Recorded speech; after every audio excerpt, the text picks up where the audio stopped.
மனிதனுடைய கையிலே சிக்கி இருக்கிற ஒரு நபரை, மனிதனுக்கு அடிமையாய் இருக்கிற ஒரு மனுஷனை வெளியே கொண்டு வருகிறது என்கிறது சுலபமானதே அல்ல. ஜபத்தினாலோ வேத வசனத்தினாலோ சில நேரத்துல உபவாசத்தினாலேயோ கூட கொண்டு வர முடியாது. மனுஷனுடைய கையிலே அகப்படுவது, மனுஷனுடைய கையிலே சிக்குவது அவ்வளவு மோசமானது. நம்ம இந்த சுத்திகரிப்பினுடைய ஜபத்துல நம்ம எதுக்காக ஜெபிக்கணும் அப்படின்னு சொன்னா, சிலர் அவர்களுடைய வாழ்க்கையிலே தொடர்ச்சியா யாருடைய கையில மாட்டி இருப்பாங்கன்னா, ஏதோ ஒரு மனுஷனுடைய கையில, ஒரு மனுஷனுடைய கையில அவருடைய வாழ்க்கை சிக்கி அப்படியே இருக்கும்.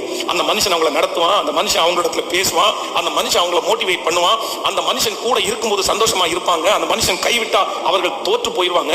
இப்படியே மனுஷனுக்கு அடிபணிஞ்சு மனுஷனுக்கு பின்னாடி போகிற ஒரு கூட்டம் இருக்குது. நம்ம சுத்திகரிக்க வேண்டியது என்ன அப்படின்னு சொன்னா, ஒரு புதிய ஆண்டுக்குள்ளே நுழையும் போது ஒரு கிருபைய கட்டடத்துல வேண்டணும்.